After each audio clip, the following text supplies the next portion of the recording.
தமிழ் சொல்லுங்க. ஆனந்த யோகம் அன்பர்கள் அனைவருக்கும் வணக்கம். ஒரு இனிமையான மாலை பொழுதிலே உங்களை சந்திப்பதிலே பெருமை கொள்கிறேன். எப்படி எல்லாரும் நல்லா இருக்கீங்களா? தொடர் பதிவுகளை சந்திச்சுட்டு வரோம். அஹ், சமீபத்துல பசியை பத்தி மகேந்திரன் ஐயா கூட ரெண்டு இதை எடுத்திருக்கிறாரு. இது வரைக்கும் நானும் பசி எங்க ஆரம்பிச்சு எங்க போகுது, பசி இல்லாட்டினா செத்து போயிடுவோம், ரெண்டு செடி வாங்கி தோட்டத்துல வைக்கிறோம், பசி இல்லைன்னா நம்ம இருக்க மாட்டோம், பசி தான் நம்மளை வளர்க்குது, கருமையங்கிற இடத்துல இருந்து கருவுக்குள்ள இருந்து பசி உருவாக்குது, அது வயிறுங்கிற வெற்றிடத்துல நிக்குது, அந்த வெற்றிடத்துல இருந்து தான் ஆற்றல்ங்கிற ஒன்று உருவாக்குது, அதுதான் பசி, அதுதான் உடம்ப வளர்க்குது. எப்படி எல்லாமோ பேசிட்டோம் நிறைய. கிட்டத்தட்ட உங்களுக்கு திகட்டுற அளவுக்கு பேசியாச்சு. இதுல எத்தனை பேர் பயிற்சியில இருக்கீங்க, எத்தனை பேர் முன்னோக்கி நகர்ந்து இருக்கீங்க அப்படிங்கிறதெல்லாம் தெரியல. இருந்தாலும் உங்களுக்கு உங்களுடைய கலந்துரையாடல்கள்ல பேச்சுக்கு பிறகு நான் சந்திக்கும் போது ஒன்று ரெண்டு பேர் தான் பேசுறாங்க. மற்றவங்களாம் பயிற்சியில இருக்கீங்களா இல்லையாங்கிறது தெரியவே இல்லை. நல்லா கவனிங்க. வருமுன்னர் காவாதான் வாழ்க்கை, எரி முன்னர் வைத்தார் போல கெடும். வர்றதுக்கு முன்னாடி காப்பாத்தலன்னா நிச்சயமா அழிஞ்சு போயிடுவோம். வர்றதுக்கு முன்னே எதை காப்பாத்தணுங்க? இந்த உடல் தான். உடல் இல்லாமல் மனம் இல்லை, உடல் இல்லாமல் எண்ணங்கள் இல்லை. ஆனா எண்ணங்கள் தான் உடல் இல்லை, எண்ணங்கள் உடல் இல்லை, உடல் இல்லாமல் எண்ணம் இல்லை, உடல் இல்லாமல் அறிவு இல்லை, உடல் இல்லாமல் உலகமே இல்லை, உடல் இல்லாமல் பேரண்டம் இல்லை. நான் கடைசி இடத்துல நிக்கிறேன். படித்தவனுக்கும் படிக்காதவனுக்கும், பாமரனுக்கும், எல்லாம் தெரிந்த மேதைக்கும், உலகத் தலைவனுக்கும், ஓட்டாண்டிக்கும் இறைவனால் இயற்கையால் கொடுக்கப்பட்டிருக்கின்ற ஒன்று உடலும், உடல் சார்ந்த உலகமும், அற்புதமான ஒரு வாழ்க்கையும். நீங்க மனம் சார்ந்து அறிவு சார்ந்து பெரிய கண்டுபிடிப்பாளனா இருக்கலாம். நம்ம கவனத்துல வச்சுக்க வேண்டியது என்னன்னா, உடல் தான் நமக்கு கொடுக்கப்பட்டிருக்கிறதுலே பெரிய பொருள். எவ்வளவு கண்டுபிடிப்புகள், உங்க கண்டுபிடிப்புகள் உயிரோட இருந்தாலும், நீங்க எவ்வளவு சாதிச்சிருந்தாலும், கடைசியில உடல் இல்லாம போயிடுச்சுன்னா உங்க கண்டுபிடிப்பு எல்லாமே பாழ். எவ்வளவு பெரிய வித்தை கத்து வச்சிருந்தாலும் சரி, உங்கள் உடலுக்கு பிறகுதான் அந்த வித்தை உங்கள் ஞானத்திற்குள்ளே வருகிறது, உங்கள் இயக்கத்திற்குள்ளே வருகிறது. உடல் என்பது இயக்கத்தை விட்டுவிட்டால், அந்த இயக்கம் நான் என்கிற இயக்கத்தை நீங்கள் விட்டுவிட்டால் உடல் அழிந்து விடும். இதை தான் நான் பல தடவை சொல்லிட்டு இருக்கேன். அதனாலதான் எல்லாரும் வேற எதை எதையோ சொல்லும்போது அவங்கெல்லாம் அறிவாளி இல்ல, ஞானி இல்ல, அவங்கெல்லாம் நம்ம சிந்தனையில நுழைஞ்சு நல்லதெல்லாம் சொல்லி கொடுக்குறாங்க, அவங்க இல்லைன்னா நம்ம வாழ்க்கை மாறாது, நம்ம அமைதிப்படுத்துறாங்க, சாந்தப்படுத்துறாங்க. நிறைய ஆசிரியர்கள் வந்திருக்கிறாங்க. நான் கடைசி ஆசிரியரா இருக்கேன். தயவு செஞ்சு உடல்ல தொடங்குங்க. உடலை சீர் செய்யுங்க. உடலை சீர் செஞ்சா மனம் சீரடையும், உடலை சீர் செஞ்சா அறிவு சீரடையும், உடலை சீர் செய்தால் வாழ்க்கை சீரடையும். உடலை பாதுகாக்காம நீங்க எந்த பொருளை உருவாக்குனாலும் எல்லாமே பழுதான். உங்களுக்கு அப்புறம் அவங்க அனுபவிப்பாங்கிறதுக்கு உத்தரவாதம் இல்லை. நீங்க சரியான உடல் இல்லைன்னா உங்க கருவே சரியாக உருவாகாது. அதனாலதான் அந்த கருவை எப்படி உருவாக்குறது, உடலை எப்படி பாதுகாக்கிறது, இதுக்காகத்தான் அடுத்த வாரம் 7, 8 2 நாளும் சேலத்துல பகவத் மிஷன்ல உடல் சார்ந்த நோய்களை நீக்குவதற்கான பயிற்சி முகாம் நடக்குது. 2 நாள் முழு பயிற்சி. தமிழ் மருத்துவம் இதுவரையில் யாரும் சொல்லாத முறையில் முதல் முறையாக உடலை நோய்களில் இருந்து நீக்கும் முறை அப்படிங்கிறத அங்க சொல்றேன். அதை உங்ககிட்ட நான் ஏற்கனவே சொல்லி இருக்கிறேன். அதை செஞ்சு காட்ட போறேன். 2 நாள்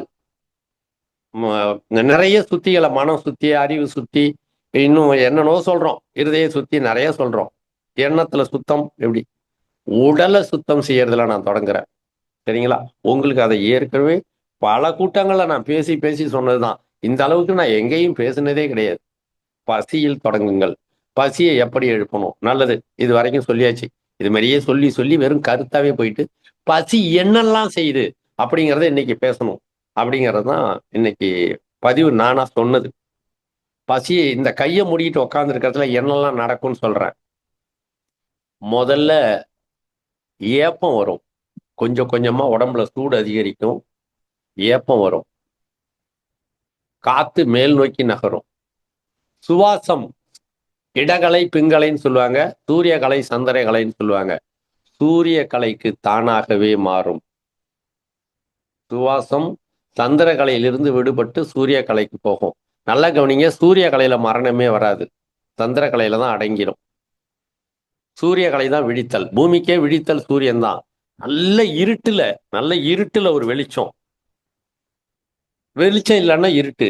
இருட்டுக்கு நான் இன்னொரு பேர் சொல்லியிருக்கேன். தூக்கங்கிறது இருட்டு, மரணங்கிறதும் இருட்டு. தூக்கம் தற்காலிகமான இருட்டு, மரணங்கிறது நிரந்தரமான இருட்டு. தூக்கத்திலையும் நமக்கு தெரியாது, மரணத்திலையும் தெரியாது. இரவுல தூங்கும்போது சுத்தமா தெரியாது, இருட்டுல எதுவுமே தெரியாது. தூக்கத்திலையும் எதுவுமே தெரியாது, மரணத்திலையும் தெரியாது, இருட்டுலையும் எதுவுமே தெரியாது உங்களுக்கு. அந்த இருட்டுல எந்திரிச்சு உக்காருங்கன்னு சொல்லி கொடுக்குற ஒரே ஒரு ஆளு நான் தான். இருட்டுல நீங்க ஒரு விளக்கு ஏத்துறீங்க, அதுதான் பசி. இருட்டுல ஏஞ்சி முக்காடு போட்டுக்கிட்டு உக்காரலாம். நீங்க சுதந்திரமா சிந்திக்கலாம். மெதுவா வெப்பம் மேல் நோக்கி எழும்பும், சுவாசம் சூரிய கலைக்கு போகும். சூரிய கலைக்கு போகும்போது உங்களுக்கு நல்ல நினைவாற்றல் அதிகரிக்கும். கண்கள் இருள்ல தெளிவா பார்க்கும். கண்களுக்கு புதிய ரத்த ஓட்டம் ஓடும். கீழே கிடக்கும் போது கண்ணெல்லாம் பொங்கி இருக்கும், சில பேருக்கு பார்த்திருப்பீங்க. அதுலயே கிட்ட பார்வை எட்டா பார்வையெல்லாம் இருக்கும். அது எல்லாம் கொஞ்சம் கொஞ்சமா மாறி முழுசா கண்கள் தெளிவடைஞ்ச நிலைக்கு வரும். வயிற்றிலிருந்து வெப்பம் வெளியேறும். கேஸ் ட்ரபிள் சரியாகும். கல்லீரல் மண்ணீரல் சரியாகும். இதயத்துல ரத்த ஓட்டம் தூய்மை அடையும்.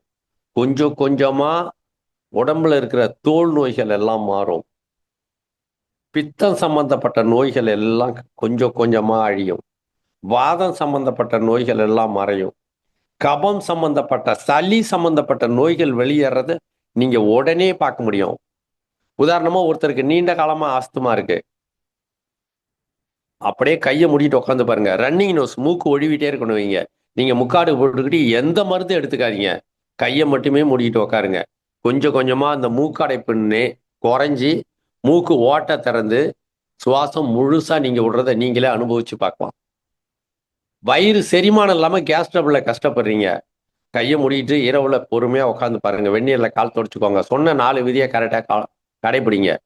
அப்படியே அந்த கேஸ் ட்ரபிள் சரியாகி ஏப்பம் அப்படியே அடுத்தது உங்களை அறியாத சோறு அருமையான தூக்கம் வரும். ப்ரெஷர் அதிகரிக்குது, மூச்சு திணறுது, வியர்வை வருது, பதட்டமே படாதீங்க. So simple. ரிலாக்ஸா உட்காருங்க, அப்படியே சரியாயிடும். எங்க வீட்டுல அடிக்கடி ஜலதோஷம் என்ன, எல்லா வேலையும் தெரியும்ல, அதனால நாங்க சூழல்ல நாங்களும் தானே மாட்டிப்போம். என் பையனுக்கு பார்த்தீங்கன்னா திடீர்னு ரன்னிங் நோஸ். நான் ஏற்கனவே சொல்லியிருக்கேன், நானே ஒரு ஈஸ்னோப்ளியா பேஷண்ட்.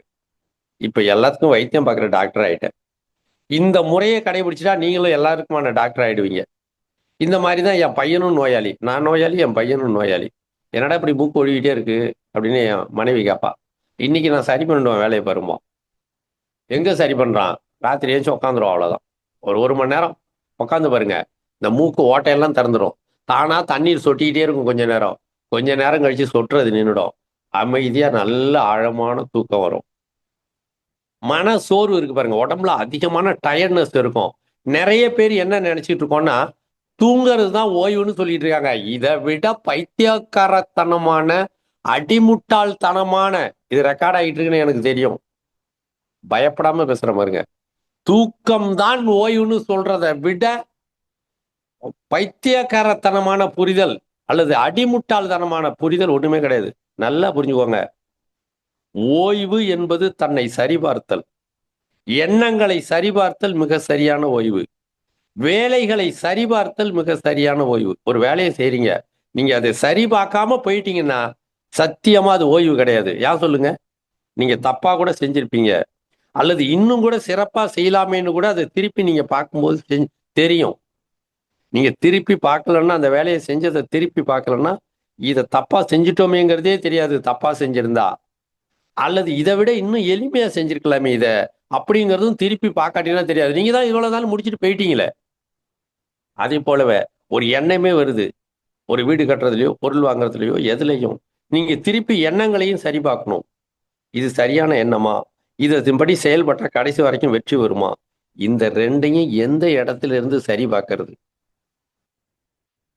இரவுல அமைதியில உட்காருங்க, இரவுல உட்காருங்க. இருள ஏத்துற தீபம் தான் எப்படிப்பட்ட இருளையும் கடந்து உங்களை கொண்டுட்டு போகும். அந்த மாதிரி அடர்ந்த பூமியினுடைய இருள ஏத்தப்பட்ட தீபத்துக்கு என்ன பேருன்னு யாரையாவது கேட்டா சொல்ல தெரியுமா? ஒரு வினாடி யாராவது சொல்லுங்க பாப்போம். பூமியில அடர்த்தியான இருள்ல ஒரு தீபம் ஏத்தப்பட்டது. அந்த தீபத்துக்கு என்ன பேருன்னு யாராவது சொல்லுங்க. ஐயா எல்லாரையும் ஓபன் பண்ணி விடுங்க. யாருக்காவது விடை சொல்ல தெரியுதா? அடர்த்தியான பூமியினுடைய இருள்ல ஒரு தீபம் ஏத்துனாங்க. எல்லாருக்கும் வேணுங்கிறதுக்காக. அந்த தீபத்துக்கு என்ன பெயர்?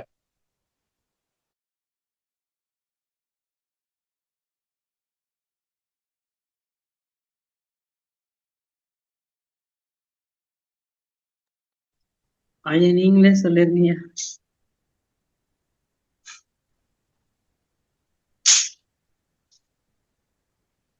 சூரியன்ங்க. ஏங்க நடு இருட்டுல சூரியன் வரலன்னா பூமிக்கு எதுங்க வெளிச்சம்? சூரியன் இல்லைன்னா நினைச்சு பாருங்க. ஒட்டுமொத்த பூமிக்கான வெளிச்சம் தீபம் சூரியன் தான். அதுலதான் நம்ம உயிர் வாழுறோம். அந்த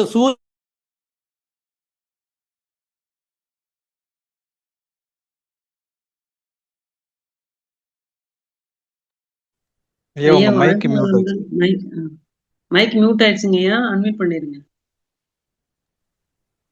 கேக்குதா? கேக்குதுங்க. சூரியன் தாங்க இருட்டுல பூமிக்கு ஏத்துற வெளிச்சம். அது இல்லைன்னா பூமியில ஏது வெளிச்சம்? ஆனா அந்த வெளிச்சம் அணைஞ்சு போயிடுது பாருங்க. இங்க தாங்க சித்தர்களுடைய அறிவை வேலை செய்யுது. பாதி நாளைக்கு தான், பாதி நாளைக்கு தான் இருக்கும் அந்த வெளிச்சம். பாதி நாள் கம்ப்ளீட் இருட்டு. ஏங்க பகல்ல ஏங்க விளக்கு ஏத்தணும்? அது பைத்தியகாரத்தனம். இருட்டுல தான் விளக்கு ஏத்தணும். இருட்டுல நீங்க ஏந்திரிச்சு உக்காந்தீங்கன்னா கேஸ் ட்ரபிள் சரியாகும், வாத நோய் சரியாகும், உங்க மூளை சரியாகும், எண்ணங்கள் சரியாகும், உடம்புக்கு கேன்சர் சரியாகும். பசியை எழுப்பணும் கொஞ்சம் கொஞ்சமா. 4 விதி, நித்திய உடல் பாதுகாப்பு விதி. ஒவ்வொரு நாளும் உடல்ல இருக்கிற லோடு நீங்க 50 வருஷமா 60 வருஷமா ஏத்தி வச்சிருப்பீங்க. அது நீங்க நல்லா இருக்கான்னு நீங்க நம்பிட்டு இருப்பீங்க. நல்லா இருக்கும் போதே உடல் அழிஞ்சு போகுது, செத்து போறமே. அப்ப நல்லா இருந்தா எப்படி செத்து போகும் உடல்? நீங்க உடம்புல பல ஆண்டுகளா கழிவுகளை சேர்த்து வச்சிருக்கீங்க. நான் சேர்த்து வச்சிருக்கேன். நான் சொல்லிட்டதாலேயே என் உடம்புல கழிவு இல்லைன்னு நம்பாதீங்க. நான் கழிவுகளை வெளியேற்ற கத்து வச்சிருக்கிறேன், அவ்வளவுதான். நம்ம உடலே கழிவு. ஏன்னா அதுல தேவையில்லாத நீர் இருக்கு, கெட்டுப்போன நீர் இருக்கு, கெட்டுப்போன காத்து இருக்கு, கெட்டு போக தயாரா இருக்கு ஒவ்வொரு நாளும். அதை ஒவ்வொரு நாளும் புதுப்பிச்சு முழுசா புதுப்பிச்சிட்டீங்கன்னா அதுதான் நித்திய உடல். முழுசா எந்த நோய் வந்தாலும், ஏன்னா எதுக்கு எந்த நேரமும் தூசி வரலாம், குப்பை வரலாம், அது மாதிரி எந்த நேரமும் எந்த வைரஸும் உள்ள வரலாம். எல்லாற்றையும் கடந்து அழிக்கக்கூடிய ஒரு ஆயுதம், எல்லா உயிரும் பயப்படக்கூடிய ஆயுதம். இரும்ப கூட, துருப்பிடிச்ச இரும்ப கூட தூய்மைப்படுத்தக்கூடிய ஆயுதம் வெப்பம். அந்த வெப்பத்தை வயிறுங்கிற இடத்துல இருந்து எழுப்பணும். தங்கத்தை கூட நீங்க சாப்பிட்டீங்கன்னா உடலை தங்கமா மாத்திரும் உடம்பு. ஆனா பசிங்கிற ஒண்ணு வேலை செஞ்சாதான் தங்கத்தை கூட உடம்பு எடுக்கும். அரிசியில புழு வைக்குங்க, தங்கத்துல புழு வைக்குமா? இரும்புல புழு வைக்குமா? செம்புல வைக்குமா? வைக்காது. ஆனா இரும்பு துரு பிடிச்சிரும், செம்பு களிம்பேறிடும். அதை கூட திருத்தணும்னா நீங்க திருப்பி நெருப்புக்கிட்ட தான் கொண்டு போகணும். பூச்சி பிடிக்காது, ஆனா களிம்பு ஏறிடும். அந்த மாதிரி நமக்குள்ள 4 அறிவும், என் பேரு சுதானோ, என் பேரு அனிதானோ, என் பேரு என்னவா இருக்கு அனார்கலினோ, என் பேரு சசிகுமாரனோ, ஒரு ஆழமான துரு இருக்கும். என்னையா என் பேரை போய் துருன்னு சொல்ற? நீ ஞானப்பிரகாசம் தான் துரு, ஒன்ன சொல்லிக்க வேண்டியதானே? அப்படியே சொல்லிக்கலாம். அதிலிருந்து ஒவ்வொரு நாளும் இது எப்படிங்க துரு பிடிச்சதுன்னு கேக்குறீங்களா? நேத்தைய உடம்பு இன்னைக்கு மாறிட்டு பாருங்க, அந்த உடம்பு என்னாச்சு? இதிலிருந்து மறுபடியும் துருவ கழட்டி எடுக்கணும்னா இங்க வயிறுங்கிற பசிங்கிறத எழுப்பணும். இதுவரையில் யாரும் தமிழில் சொல்லவே சொல்லாத உடலை காப்பாற்றுகின்ற தகவல். உடல்ல தான் உயிரணுக்கள் இருக்கு, அது உள்ளதான் நீங்க சொல்ற 6 நிலைகள் இருக்கு, எல்லாவற்றையும் கடந்த நிலை இருக்கு. உடல் மறைந்து போனால் எந்த கல்வியும் படிக்க முடியாது. கூடு விட்டு கூடு பாயறதா இருந்தாலும் படிக்க முடியாது. உடல் என்பதை ஒழுங்குபடுத்தாலும் ஒன்னையுமே முடியாது. இந்த நீங்க உள்நோக்கி சித்தர்கள் முகமாக உடம்புக்கு உள்நோக்கி போனாலும் சரி, உடம்புக்கு வெளியில புற உலகத்தை நோக்கி எனக்கு உணவுங்கிற ஒன்னின் துணையோட வாழ்நாள் புற பத்திரமா வாழணும்னா பசிங்கிற ஒண்ணுக்கு துணை நிக்கிற மாதிரி உணவு வரணும். பசிக்கு துணையா உடம்பையே மாத்தலாம்.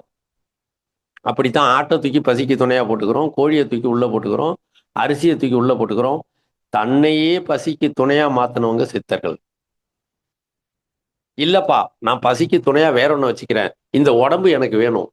ஏன்னா உடம்ப தனியா கழட்டிட்டு பசிக்கு மட்டுமே துணையா பசியை ஆண்டுகிட்டு நான் உள்ள போல, நான் வெளியில இருக்கேன். என் பசிக்கு எந்த பொருளா வேணாலும் வரட்டும், அந்த பொருளெல்லாம் என் கருவா உருமாறட்டும்.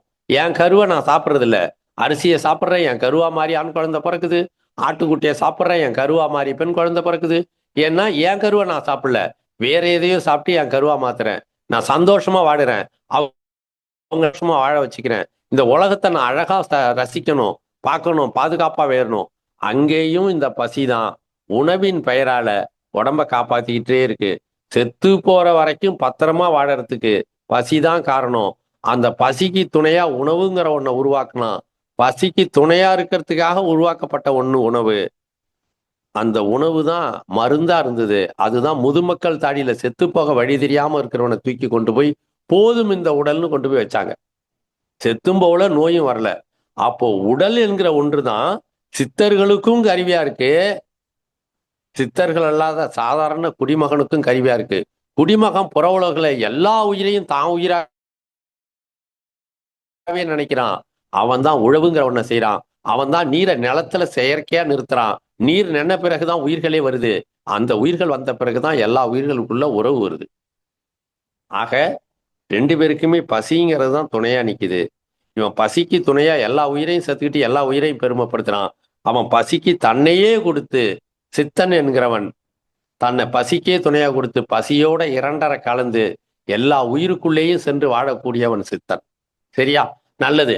இப்போ நம்ம அந்த இடத்துக்கு போறது எப்போ போறோமோ தெரியாது. நம்ம உடம்புக்கு வர்ற நோய்களை எல்லாத்தையும் நீக்கிக்கலாம். வாயு சம்பந்தப்பட்ட குற்றங்களை நீக்கலாம், பித்தம் சம்பந்தப்பட்டதை நீக்கலாம், கபம் சம்பந்தப்பட்டதை நீக்கலாம். மூட்டு வலியெல்லாம் சரியாகுங்க. செஞ்சு பாருங்க, மூட்டு வலியெல்லாம் சரியாகும். இது நேரடி பயிற்சியா நாங்க கொடுக்குறேன். இப்போ உதாரணமா நான் உட்காந்து காட்டுவேன். உட்காரும் போது என்னெல்லாம் இடைஞ்ச ஏற்படும், எப்படிலாம் வரும். ஆனா கட்டணம் வச்சிருக்காங்க அதுல. அது எத்தனை பேருக்கு சாத்தியம்னு தெரியல. நம்ம பேசி பார்க்கலாம். அது அவங்க நடத்துறதுனால அவங்க கட்டணத்துல என்னால குறுக்கிட முடியல. 2 நாள் முழு நேரமும் பயிற்சி அங்க. சரியா? அது நடக்குது. நான் உங்களுக்கு ஏற்கனவே சொல்லிட்டேன். இதை தான் அங்க நான் செஞ்சு காட்டுவேன். சரியா? அதனால அந்த பயிற்சியை நீங்க தொடர்ந்து செய்யுங்க. உடம்புக்கு கேன்சர் செல்களை கொல்லுகிறது பசின்னு நிரூபிச்சிட்டாங்க. அதனால பசியை ஒவ்வொரு நாளும் இருட்டுல உட்காந்து கொஞ்சம் கொஞ்சமா முயற்சி பண்ணீங்கன்னா உடலுக்கு வருகின்ற அரிப்பு போகுங்க. உடம்பு பூரா அரிக்குது, கையை மூடிட்டு உட்காந்து பாருங்க. கொஞ்சம் கொஞ்சமா அரிப்பு தானா அழிஞ்சு போறதை நீங்க பார்க்கலாம். நீர்க்குத்தல், நீர்க்கடுப்பு, மூளைக்கடுப்பு எல்லாமே க்ளோஸ் ஆயிருங்க. ஏன்னா வயிறுங்கிற வெற்றிடத்திலேருந்து எழும்புற வெப்பம் அக்கம்பக்கத்துல உள்ள கிருமிகளை எல்லாம் கொன்னுடும். ஏன்னா அந்த குடல் வழியா தான் வாயை திறந்திருக்கோம், வாய் வழியா உணவு போகுது, அப்படியே நீண்ட குழாய் வழியில இறப்பு இருக்கு. அந்த இடத்துல இருந்து வெப்பம் வரும்போது திருப்பி இந்த உணவு குழல் வழியா தான் வந்து வாய் வழியா வரணும். அப்ப அந்த சூடு என்ன செய்யுது, அந்த தசையை கடந்து அந்த பக்கமா தான் இதயத்துக்கு போகுது. இதயம் கொஞ்சம் லேட்டா துடிக்குது, அல்லது சரியா இதயம் வந்து பம்பிங் ஆக மாட்டேன்னு வச்சுக்கோங்களேன். இந்த மாதிரி வெப்பத்தை எழுப்பும் போது இந்த சூடு மேல வரும்போது அப்படியே அந்த குடல் தசையை கடந்து அந்த பக்கம் இருக்கிற இதயத்துக்கு இந்த சூடு போகும். செவுத்துக்கு அந்த பக்கம் நெருப்பு வச்சா செவுத்துக்கு இந்தாண்ட வராத சூடு, அது மாதிரி. அப்போ இதயத்துக்கு கொஞ்சம் கொஞ்சமா அந்த வெப்பம் போனதும் இதயத்துக்கு உயிர் வந்து அது ஏந்திரிக்க ஆரம்பிச்சிடும். இதய சம்பந்தப்பட்ட நோய்கள் எல்லாம் சரியாகும். மூட்டு வலி கொஞ்சம் கொஞ்சமா பார்ப்பீங்க. மூட்டுல இருந்து நெட்டி முறியது தெரியும். காலை நீட்டி மடக்குவீங்க, கொஞ்சம் கொஞ்சமா சரியாகும். கொஞ்சம் கொஞ்சமா சரியாகும். இதை தொடர்ந்து நீங்க ஒரு நாளைக்கு ஒரு அரை மணி நேரம், 1 மணி நேரம் அப்படி உட்காந்தீங்கன்னா உங்க மனசுல ஏற்படுற எண்ணங்களை சரி பண்ணலாம், உடம்புக்கு வர்ற எல்லா நோய்களையும் நீக்கலாம், எதிர்காலத்தை பத்தின சிந்தனைகளை தெளிவா திட்டமிடலாம். ஏன்னா இருட்டுல உட்கார்ந்து இருக்கும் போது நீங்க யோசிச்சு பாருங்க, தெளிந்த சிந்தனைகளா இருக்கும். நீங்க பகலெல்லாம் உட்கார்ந்து இருக்கும் போது நினைக்கலாம். ஆனா பகல்ல எதுக்கு எதிரேறது அது இது பல பிரச்சனைகள், ஓட்டம் ஓடியாரணும், பல இதெல்லாம் வரும். இருட்டுல உட்காருக்கும் போது நீங்க தனியா இருப்பீங்க. அதுதாங்க பசித்திரு, தனித்திரு, விழித்திரு. பகல்ல நீங்க விழிச்சுக்கிட்டே இருக்க மாட்டீங்க. ஐயோ பகல்ல தான் கண்ணு திறந்திருக்கு, இல்ல. பகல்ல கண்ணு திறந்திருக்கும், எல்லா காட்சிகளும் உங்களுக்குள்ள தானா வரும். இருட்டுல நீங்க உட்கார்ந்து இருந்து பாத்தீங்கன்னா தான் உண்மையிலேயே நீங்க விழிச்சிருக்கிறது உங்களுக்கே தெரியும். பகல்ல நீங்க விழிச்சிருக்கிறது உங்களுக்கே தெரியாது. இருட்டுல தூங்கிட்டு இருப்பீங்க, ஏஞ்சி உட்காந்துருங்க. பக்கத்துல உட்காந்து இருக்கிறவங்க எல்லாம் நீங்க அப்பதான் முழிச்சு பார்ப்பீங்க.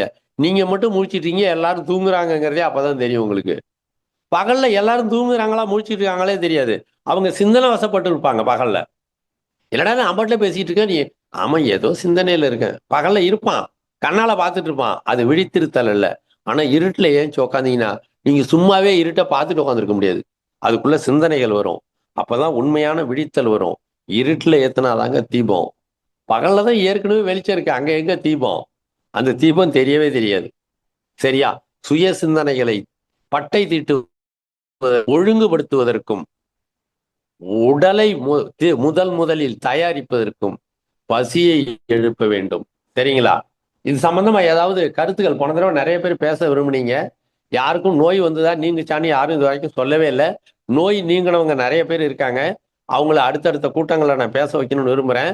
இந்த தடவை உங்களுடைய சந்தேகங்களுக்கு பதில் கொடுக்கணும்னு நான் விரும்புறேன். யாரும் விரும்பினா பேசுங்க பார்க்கலாம். பேசுறீங்களா? நான் மீண்டும் நானே பேசவா? அன்பர்களே, யாராவது பேச விரும்பினா ஹேண்ட் ரைஸ் பண்ணுங்க, அன்மியூட் கொடுக்குறோம். வாழ்க வளமுடன். இந்த பயிற்சி குறித்த சந்தேகம் இல்லைன்னா இதுல நீங்க பயனடைஞ்சது பற்றி நீங்க ஐயா கிட்ட கருத்து சொல்லலாம். ஐயா, நான் இந்த பயிற்சியை தொடர்ந்து செய்யறது இல்ல. ஆனா செய்யும் போது நீங்க சொன்ன மாதிரி இப்பதான் தெரியுது, ஏப்பம் வருது. ஒரு ஒரு ஒரு நாள் 2 நாள் செய்ய முடியாமையும் போகுது. மத்தபடி இது வந்து நான் செய்துட்டு இருக்கேங்க ஐயா. அது பட் அதிகாலையில செய்யறேன். இரவுல தூக்கம் நல்லா வருது. அதனால தூக்கம் தெளிந்ததுக்கு அப்புறம் தான் இதை நான் செய்யறேன் நானு. நன்றிங்க. கீதா நல்லதுமா. தேவி அம்மா, கீதா தேவி அம்மா நான் நீங்க பேசலாம். பேசலாம். இல்லங்க ஐயா, ஒரு 4 பேர் ஹேண்ட் ரைஸ் பண்ணிருக்காங்க ஐயா. அவங்க நல்லது. அவங்களுடைய கருத்து சொல்லுவாங்க. நன்றிங்க ஐயா. ஐயா வாழ்க வளமுடன் ஐயா. வணக்கம்மா. ஐயா இப்ப வந்து இந்த நைட்ல இருக்க சொல்றீங்களே, நீங்க நம்ம நைட்ல சாப்பிட்டு இருக்கணுமா சாப்பிடாத இருக்கணுமா ஐயா? இது பசித்திரு எப்ப வேணாலும் ஓரளவு சாப்பிட்ட பிறகு செய்யலாம், சாப்பிடறதுக்கு முன்னாடி செய்யலாம். அதை தூங்கி எழுந்திருக்கிறீங்க மிட் நைட்ல, சப்போஸ் பாத்ரூம் போறீங்க, அப்போ உட்காந்து செய்யலாம். உங்களால எவ்வளவு நேரம் முடியும்? இருட்டுங்கிறது ரொம்ப தனிமையானது. குழந்தைய விட்டு எல்லாத்த விட்டு நீங்க இருட்டுல உட்கார்ந்திருக்கிறது உங்களுக்கே தெரியாது. அப்படி ஒரு தனிமை இருட்டுங்கிறது. அதுல நீங்க உட்கார்ந்துருக்கும் போது நல்ல தெளிந்த சிந்தனை கிடைக்கும். மிட் நைட்ல செய்யலாம், விடியற் காலையில செய்யலாம், எப்ப செஞ்சாலும். நல்ல குளிர் இதுல கண்டுபிடிக்கலாம். நீங்க நல்ல குளிர்துன்னு வைங்களேன், தூக்கத்துல ஏஞ்சிக்கணும் பயங்கரமா குளிரும். உடனே போர்வை போட்டு போத்திட்டு கையை மூடிட்டு உட்காந்து பாருங்களேன், கொஞ்ச நேரத்துல குளிர் எப்படா காணா போச்சுன்னு உங்களுக்கே தெரியாது. கொஞ்சம் கொஞ்சமா குளிர் வெளியேறது தெரியும். அது போலவே விடியற் காலையில இருந்து கொஞ்சம் கொஞ்சமா தண்ணி ஊத்தி குளிச்சு பாருங்க. கொஞ்சம் நிறுத்தி நிறுத்தி குளிங்க. உடனே ஒரே நேரத்துல குளிக்காதீங்க. ஒரு 15 நிமிஷம் டைம் சொல்லியிருக்கானா, அது மாதிரி கொஞ்சம் ஊத்துங்க, கையில ஊத்துங்க, காலில் ஊத்துங்க, கொஞ்சம் போல முகத்தை கழுவுங்க, கொஞ்சோண்டு தண்ணி தெளிங்க, திருப்பி கொஞ்ச நேரம் வெயிட் பண்ணுங்க. கொஞ்சம் கொஞ்சமா அந்த சூடு உங்க உடம்புல இருந்து கடந்து போறது தெரியும்.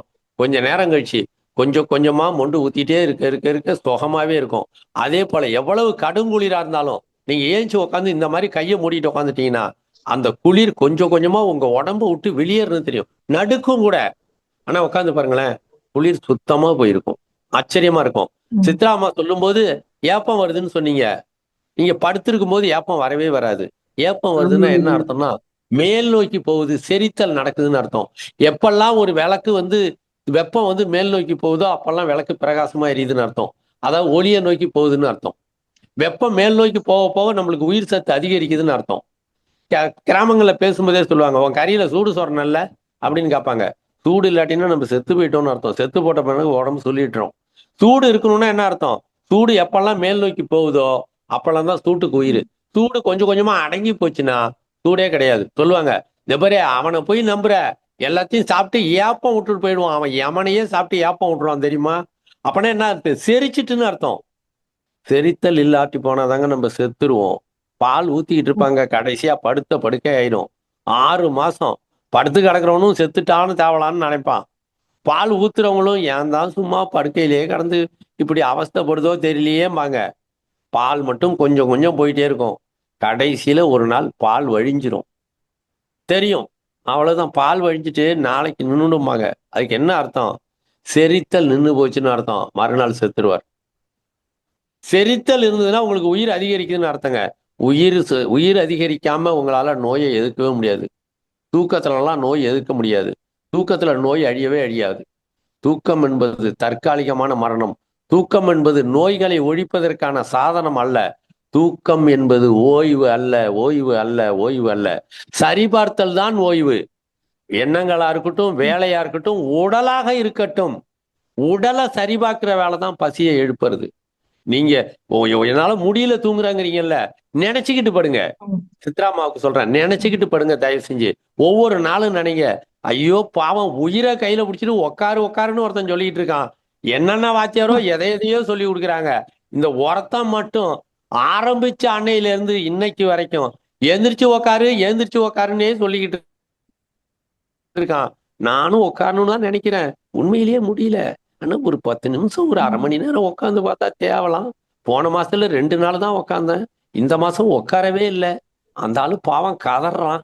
யாராச்சும் உட்காந்து சொன்னா தேவலாம், நம்மளும் புடிவாதமானாச்சும் ஒரு 4 நாளைக்கு உட்காந்து பார்க்கலாமே அப்படின்னு நினைச்சு பாருங்க. கொஞ்சம் கொஞ்சமா அந்த சுகம் உங்களுக்கு வந்ததுக்கு அப்புறம் உங்க வேலையெல்லாம் வேற லெவல்ல ஸ்பீடு எடுக்கும். உங்க வாழ்க்கை வேற லெவல்ல மாறும். உங்க உடம்பு எப்படி இவ்வளவு பிரிஸ்கா இருக்குன்னு தெரியாது. அலறிக்கிட்டு வந்திருக்கேன் பாருங்க, மானாமதுரை கமுதியில இருந்து கோவில்பட்டியில வந்து உட்காந்துருக்கேன் உங்ககிட்ட பேசுறதுக்கு. ரன்னிங்ல கார்ல திருத்திட்டு வந்திருக்கேன். சரியா? ஐயா 76 சொல்லுங்க சொல்லுங்க. ஹலோ, கேக்குதுங்களா ஐயா? இல்ல ஐயா வந்து உள்ள லைன்ல Voice cut. இல்லம்மா. சரி சரிங்கம்மா, வெயிட் பண்றேன். நெட்வொர்க் ப்ராப்ளம் ஏதோ கார்ல வந்துட்டு இருக்கேன்னு சொன்னார் இல்லைங்களா? மயிலாடுதுறை போகணும். ஆமா ஆமா, நான் 25ஆம் தேதி சேலத்துல மீட்டிங். வந்துட்டேன். வந்துட்டீங்க. உடல் உடல் உடல் உடல் உடலை மிக சரியாக மிக பிரிஸ்கா இருக்கணுங்க. இதுக்கு வந்து பெரிய பயிற்சி தேவையில்ல, சத்துணவு தேவையில்ல, எந்த மருந்து மாத்திரை தேவையில்லைங்க. எல்லா நோயும் ஒழிக்கலாங்க. ஆக்டிவ்னா ஆக்டிவ், அப்படி ஒரு ஆக்டிவ் கிடைக்கும் உங்களுக்கு. என் வார்த்தையில பொய்யே இல்லை பாருங்க. என் வார்த்தையில கொஞ்சம் வர வர வால்யூம் ஏறிட்டே போகுது பாருங்க. ஏன்னா உண்மையிலேயே நான் அனுபவிச்சுட்டேங்க. நீங்க அனுபவிக்கணும்.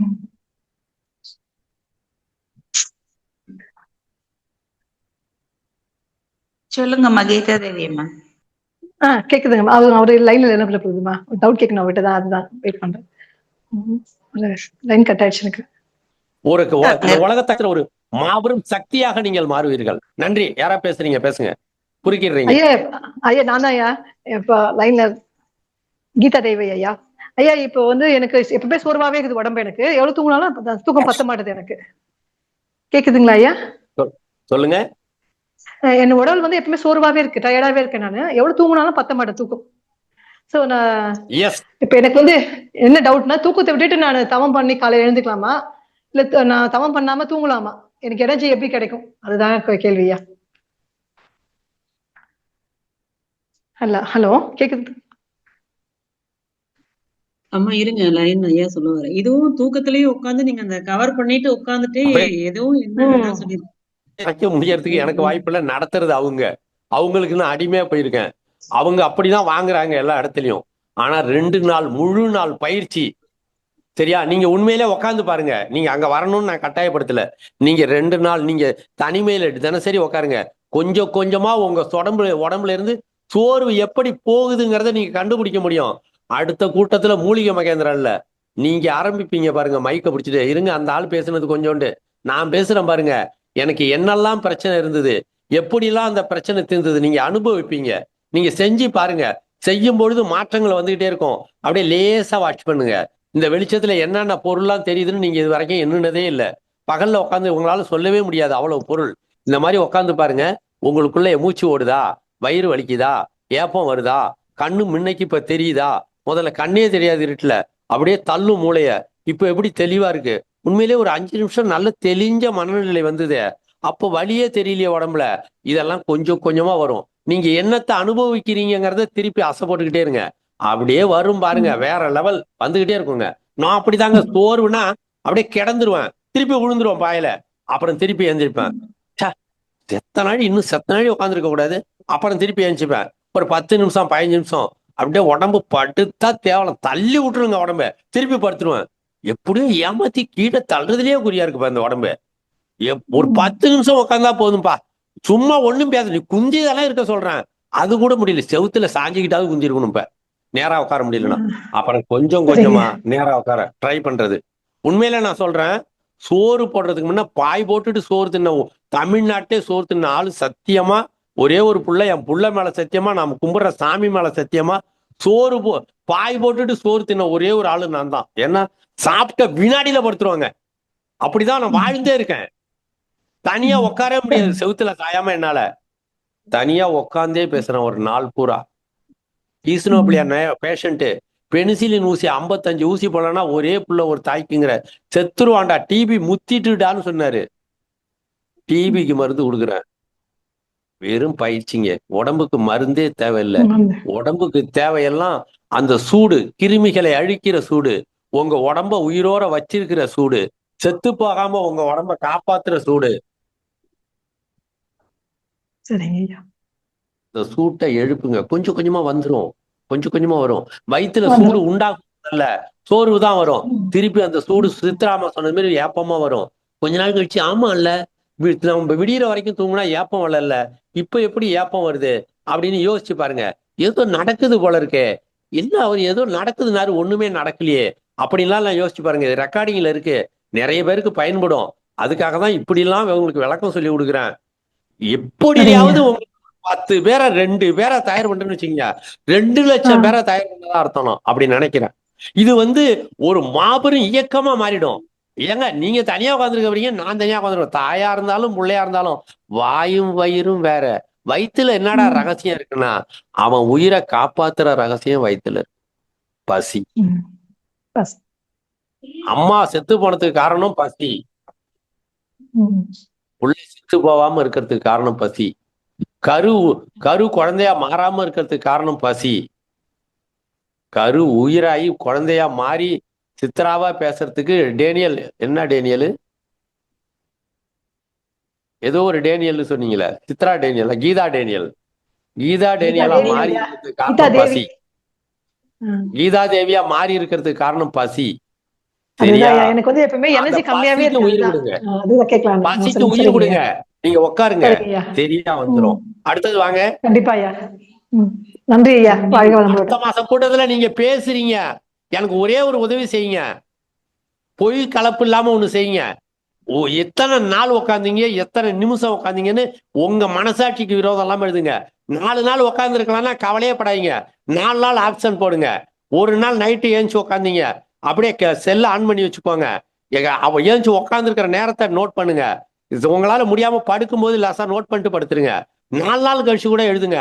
15ஆம் தேதி 15 நிமிஷம் உட்காந்தேன், 22ஆம் தேதி 6 நிமிஷம் உட்காந்தேன், ஒரு மாசத்துல மொத்தம் எத்தனை நிமிஷம் உட்காந்தேன்னு பொய் கலப்பு இல்லாம இன்னொரு கூட்டத்துக்கு நம்ம 2 பேரும் சந்திக்கிறதுக்கு இடையில பொய் கலப்பு இல்லாம தயவு செய்து எழுதுங்க. ஏன்னா உங்க வாழ்க்கைய எந்த மருத்துவனும் இல்லாம மாத்திக்க முடியும். உங்களுடைய ஃபியூச்சரை நீங்க வடிவமைக்க முடியும். உங்க குடும்பத்தை வடிவமைக்க முடியும். உங்களை சுத்தி இருக்கிறவங்களை வடிவமைக்க முடியும். இந்த உலகத்தையே வடிவமைக்க முடியும். சத்தியமா சொல்றேன், உடம்பு இல்லாம முடியவே முடியாது. உடம்பு அறிவு இல்ல, உடம்பு மனசு இல்ல, உடம்பு எண்ணங்கள் இல்ல, உடம்பு செயலும் இல்ல. ஆனா உடம்பு இல்லாம இது எதுவுமே இல்லைங்க. மறுபடியும் சொல்றேன், உடம்பு எண்ணம் கிடையாது, உடம்பு செயல் கிடையாது, உடம்பு மனசு கிடையாது, உடம்பு அறிவு கிடையாது, உடம்பு வாழ்க்கை கிடையாது. ஆனா உடம்பு இல்லாம இது எதுவுமே கிடையாது. உடம்பு இல்லாம நோயும் கிடையாது, உடம்பு இல்லாம ஆரோக்கியமும் கிடையாது, உடம்பு இல்லாம வாழ்க்கையே கிடையாது. உடம்ப சரி பண்ண கத்துக்காதவன் டோட்டல் வேஸ்ட்டுங்க. நான் நிறைய படிச்சுட்டேன், நிறைய பார்த்துட்டேன். ஏதோ ஒரு மிகப்பெரிய மிஸ்ஸிங் இருக்கு இந்த மனித இனத்துல, உயிரினங்கள்ல ஏதோ ஒரு மிகப்பெரிய தவறு, எல்லாரும் விட்டு விட்டு போன தவறு. எந்த இடத்துல விட்டுக்கிட்டு இருக்காங்க, எந்த இடத்துல கோட்டை விட்டாங்க, எந்த ஆசிரியர்கிட்ட போயும் தோத்து போகுதே. சும்மா நீங்க சொல்லலாம், நான் அவரு எவ்வளவு பெரிய ஆசிரியர் தெரியுமா, எவ்வளவு கத்துக் கொடுக்குறாரு, நீங்க உங்களை கொண்டு போய் அங்க அடிமைத்தனமா ஒப்பி வச்சிருப்பீங்களே தவிர, அதுல நீங்களா ஒரு பொய் ஸ்தானத்தை ஏற்படுத்திப்பீங்களே தவிர, ஒரு பெருமைக்காக நான் பாதுகாப்பான சாமி கும்பிட்டுக்கிட்டு இருக்கேன், நான் ஸ்ரீரங்கம் போயிட்டு வந்தேன் தெரியுமா, நான் அந்த சர்ச்சுக்கு போனேன் தெரியுமா, இந்த இதுக்கு போனேன் தெரியுமா, என்னது மெக்காவுக்கு போனேன் தெரியுமா, உங்க ஒரு பொய்யான சமாதானம் மட்டுமே உங்களுக்குள்ளே வருகிறது. உண்மையான சமாதானம் உடல் இல்லாமல் வருவதே இல்லை நண்பர்களே. மீண்டும் ஒரு மீட்சி வரும்னா உடம்பு இல்லாம மீட்சி கிடையாது. உங்களை நான் பார்க்கணும்னா உடம்பு இல்லாம ஆவியா பார்க்க முடியாது. ஞாபகம் வச்சுக்கோங்க, உடம்பை மீட்கிறதுக்கு நான் சொல்லி கொடுத்துட்டு இருக்கேன். அதனாலதான் நீ என்ன காசு போடு, என்ன வேணாலும் நான் வந்துடுறேன். 2 நாள் உட்காந்து மக்களை விட்டு பிரியாம சொல்லி கொடுத்து எப்படியாவது இதை வெளி உலகத்துக்கு கொண்டு போகணும். நோயாளிகளை எழுப்பி பார்க்கணும். கேன்சர் நோயாளிகளை உட்கார வச்சு நான் குளிக்கிறேன், நான் குளிக்கிறது மாதிரி நீ குளி, எங்க தண்ணி ஊற்றணும், எப்படி தள்ள தண்ணி ஊற்றணும், எப்படி கையை மூடணும், இருட்டில் எப்படி உட்காரணும், லைட் ஆன் பண்ணணும், லைட் ஆஃப் பண்ணணும், என்ன தெரியுதுன்னு இருட்டில் பேசணும், என்னென்னலாம் மண்டையில ஏற்றி வச்சிருக்காங்க. இந்த பயிற்சியை வெளி உலகத்துக்கு கொண்டு போகணுங்கிறதுக்காக விரும்பி ஏத்துக்கிட்டு இருக்கேன். உங்களுக்கு காது வழியா கடத்திக்கிட்டே இருக்கேன். நல்லது. வேற யாரும் பேசுறீங்களா? இருக்காங்க ஐயா, லைன்ல இருக்காங்க ஐயா. நீங்க சொல்றது முற்றிலும் உண்மை. நான் அந்த பயிற்சி செய்ததுக்கு அப்புறம் தான் எனக்கு அந்த பசி உணர்வே நல்லா தெரிய ஆரம்பிச்சது. நீங்க சொன்ன மாதிரி அது 10 நிமிஷம் 15 நிமிஷம் இருக்கலாம், படுத்துக்கலாம், தூக்கம் நல்லா வரும், தூங்கிடுவான். அது அதே மாதிரி இந்த பயிற்சி செய்ததுக்கு அப்புறம் பகல்ல உணவு சாப்பிட்டதுக்கு அப்புறம் நான் ரொம்ப தூங்குவனா இருந்துச்சு. இப்ப தூக்கமே இல்லைங்க ஐயா, ரொம்ப பிரிஸ்கா இருக்கேன்.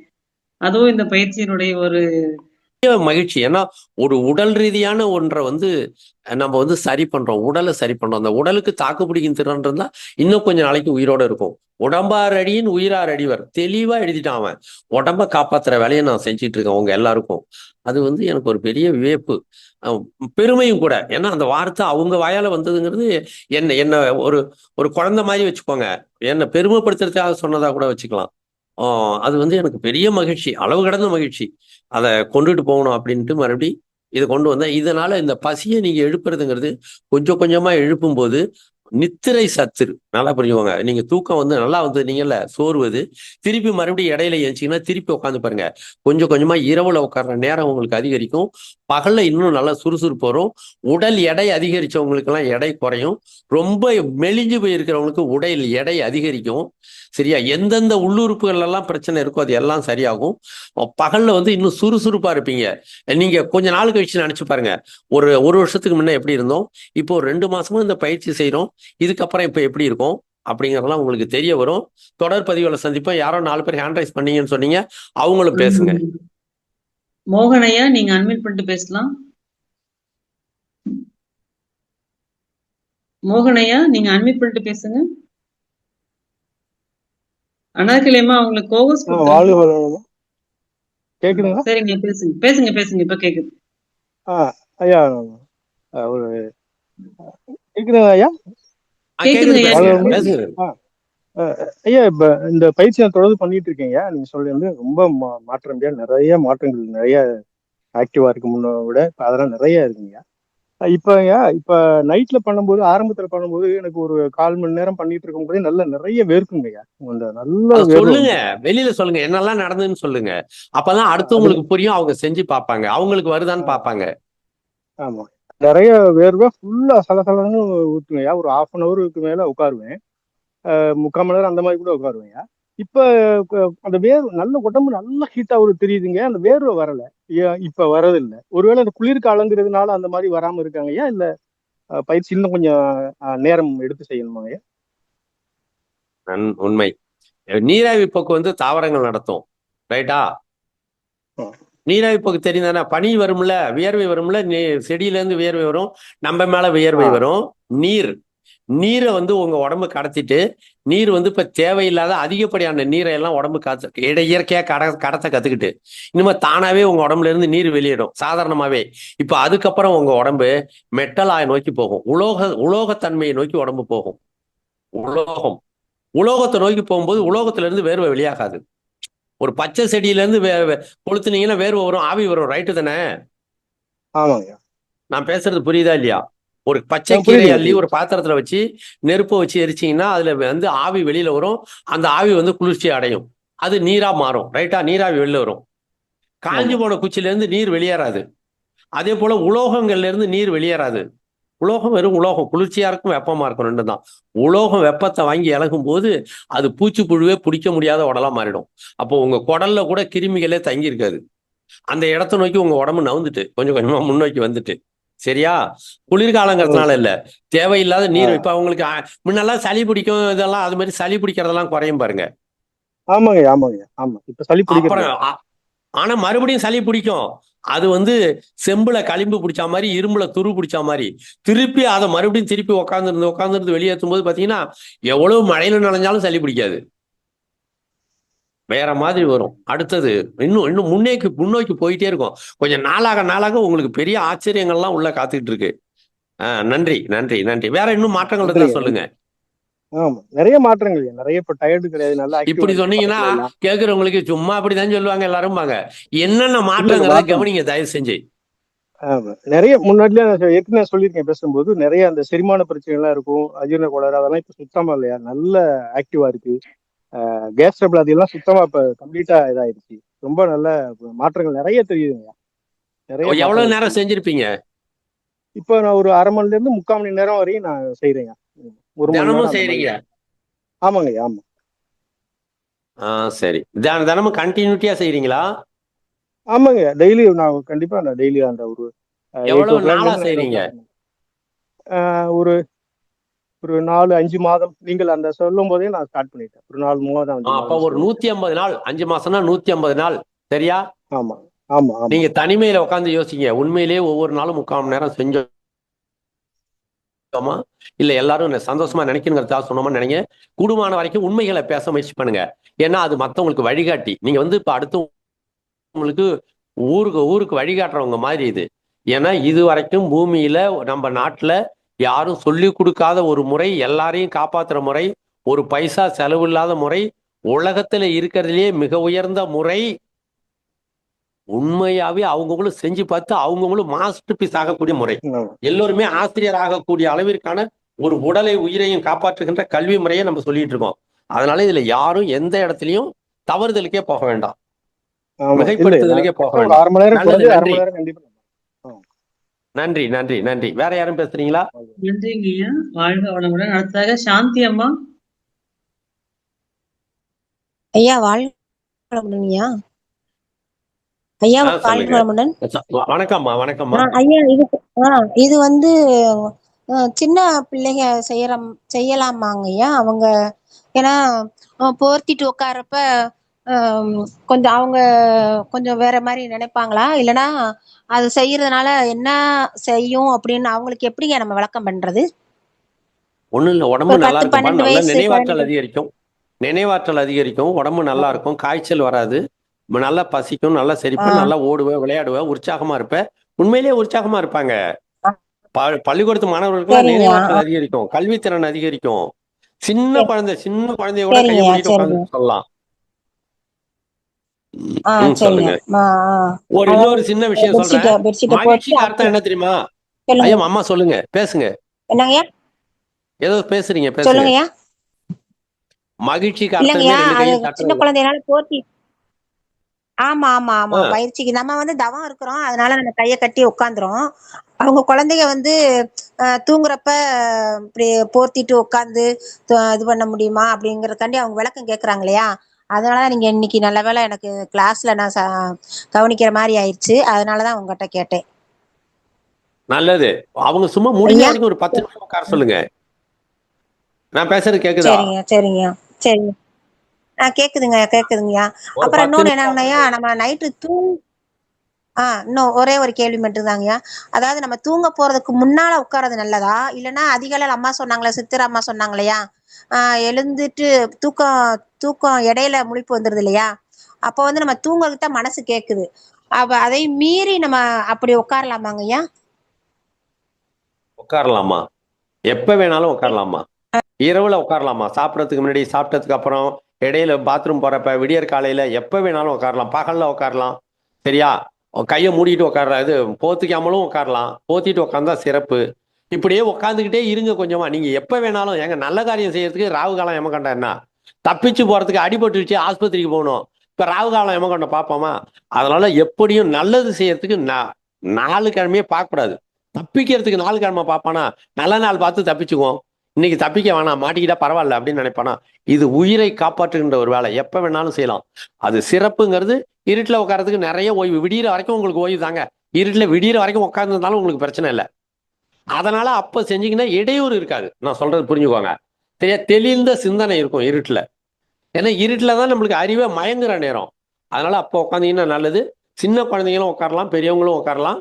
அதுல ஒன்றும் தப்பே இல்லை. எப்ப வேணாலும் உட்காரலாம். நீங்க முதல்ல பெரியவங்க செய்யுங்க. பெரியவங்க செஞ்சீங்கன்னா தான் உங்களுக்கு புரிஞ்சாதான் அந்த குழந்தைங்களுக்கு எப்படியாவது கத்துக் கொடுக்கணும். எப்படியாவது சொத்து சேர்க்கணும்னு நினைக்கிறோம், எப்படியாவது வீடு கட்டணும்னு நினைக்கிறோம், எப்படியாவது படிக்க வச்சணும்னு நினைக்கிறோம், எப்படியாவது வேலை வாங்கி கொடுத்தணும்னு நினைக்கிறோம். எப்படியாவது அந்த உடம்பு உசுரும் பத்திரமா இருக்கணும்னு நினைச்சதே கிடையாது யாரும். அதுவும் செலவு இல்லாம செய்யறதுங்கிறதுனாலயே இது ரொம்ப கேவலமா பார்க்கப்படுது. பசியை எழுப்புனதுக்கு யாரும் சொல்லி கொடுக்கறதே இல்லை. பசிச்சு சாப்பிடுன்னு சொல்லி கொடுத்தாங்க, பசியை எப்படி எழுப்புறதுன்னு சொல்லி கொடுக்கல. நம்ம தான். நல்லது. வேற யாரும் இருக்கீங்களா? இருக்காங்க ஐயா. நன்றிங்கம்மா. அடுத்ததாக சுந்தர வடிவேலு ஐயா. ஐயா இன்னொரு 4 பேர் இருக்காங்க ஐயா. ஐயோ, சீக்கிரம் வாங்க.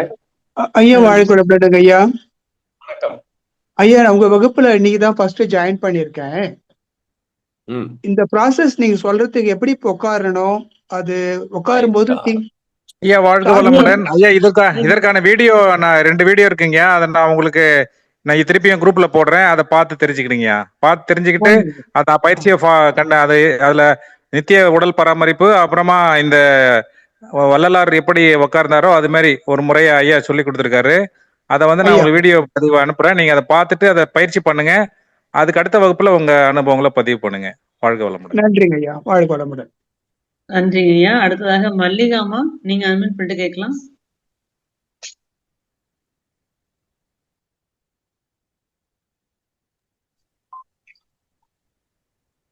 மல்லிகாமா, வாழ்க வளமுடன். அட்மிட் பண்ணுங்கம்மா. மைக்க ஒரு தடவை டச் பண்ணுங்க. பேசுங்கம்மா. ஐயா கைய மூடிட்டுன்னா ஆதி முத்ரால வைக்கணுங்களா? அப்படி ஏதாவது இருக்குங்களா? கை உள்ளங்கை வந்து இடது கை மேல வலது கை வைக்கணும். நாளைக்கு மறுபடியும் வீடியோ அனுப்புவாங்க. நீங்க அதை வீடியோ அனுப்புறேன். அந்த வீடியோ நீங்க பாருங்க. தவறாம 1க்கு 2 முறை டவுட் இல்லாம பாருங்க. மொத்தமா அதுல எல்லா ஒரு சந்தேகம் வராத மாதிரி ஐயா விளக்கியிருப்பாரு. நீங்க அந்த வீடியோ பார்த்துட்டு விளக்கம் தெரிஞ்சுக்குங்கம்மா. நன்றிங்க ஐயா. நன்றி. அடுத்ததாக கனகராணி அம்மா, வாழ்க வளமுடன். வாழ்க வளமுடன் ஐயா. வாழ்க வளமுடன் ஐயா. வணக்கம்மா. ஐயா சிறப்பா சொன்னீங்க. நீங்க சொன்ன மாதிரி அப்பப்போ பண்ணிட்டு இருந்தோங்க ஐயா. ஒவ்வொரு டைம் நைட்ல எந்திரிச்சு பண்ணும்போது தூக்கம் வந்துடும், தூங்கிடுவோம். இப்போ கொஞ்சம் அதிகமா பண்றதே இல்லைங்கய்யா. இன்னைக்கு இருந்து நீங்க சொல்லியிருக்க இந்த உடலை பத்தி எவ்வளவு நம்ம வந்து உடலுக்காக வேற எல்லாம் பண்றோம். ஆனா இந்த ஒரு பயிற்சி வைராகியமா பண்ணி பார்க்கணுங்கிறத வந்து இப்ப இருந்து நான் ஒரு சபதமாவே எடுத்துக்கிட்டேங்க ஐயா.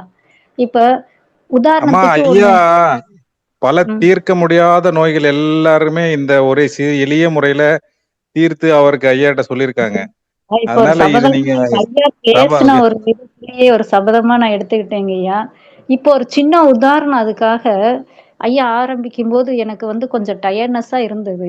எல்லாம் வெளியே இன்னைக்கு பயிற்சி இதெல்லாம் போயிட்டு வந்தா டயர்ட்னஸா இருந்தது. என்ன பண்ணேன்னா லைட் வெளிச்சமா இருந்தது. ரூம்ல இருந்தேன்னா லைட் ஆஃப் பண்ணிட்டேன். இப்ப இருட்டுல தான் உட்காந்து கேட்டுட்டு இருந்தேன். அந்த கண்ணு எரிச்சல் இருந்தது, டயர்ட்னஸ் இருந்தது. கண்ணை மூடி சும்மா தான் நீங்க சொல்றத மட்டும் தான் கேட்டுட்டு இருந்தேன். அந்த கண்ணு எரிச்சல்லாம் போய் இப்ப டயர்ட்னஸ்லாம் போயிருச்சுங்கய்யா.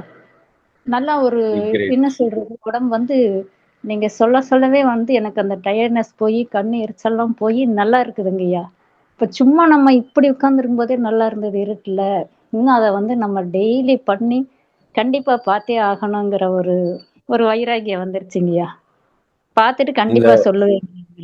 மகிழ்ச்சி மகிழ்ச்சி. இந்த உலகத்திலேயே மிக உயர்ந்த ஒரு சொத்து, நீங்க கற்பனை பண்ணி பார்க்க முடியாத ஒரு புதையலை நான் கொடுக்கணும்னு உங்களுக்கு விரும்புறேன்னு வைங்களேன், அது இதுதாங்க. என் பையன்கிட்டயே சொன்னேன், எப்பறா டேய், நான் சேர்த்து வச்சிருக்கேன், வீடு கட்டி வச்சிருக்கேன், நிலம் வாங்கி வச்சிருக்கேன், உனக்கு படிக்க வச்சிருக்கேன் பிஏ, எல்லாம் வேஸ்ட். சும்மா உட்காந்தாலே உனக்கு சம்பாதிச்சுக்கலாம். இந்த விட இந்த உலகத்துல மிக உயர்ந்த ஒண்ணு உனக்கு நான் கொடுக்கணும்னு நீ ஆசைப்பட்டினாடா. அவன்கிட்ட சொன்னேன், கைய மூடிட்டு உட்கார்ந்து இருக்கிறது ஒண்ணுதான், இதுதான்டா எல்லாத்த விட பெருசு, புரிஞ்சுக்கோ. ஏன்னா உன் உடம்பு ஒண்ணுதுன்னு இருந்ததுன்னா, உன்னால காப்பாற்ற முடிஞ்சதுன்னா நீ எவ்வளவு பேரை காப்பாத்தலாம்னு நினைச்சுப்பாரு. உன் உடம்பு உசுரும் ஆரோக்கியமா இருந்தா இன்னும் என்னெல்லாம் செய்யலாம்னு நினைச்சுப்பாரு. எல்லாத்தையும் காப்பாத்துகிற அந்த நுண்ணிய கிளைமாக்ஸ், அந்த இது ஹைலைட் பாய் இதுதான், இதை புரிஞ்சுக்கோ அப்படின்னு.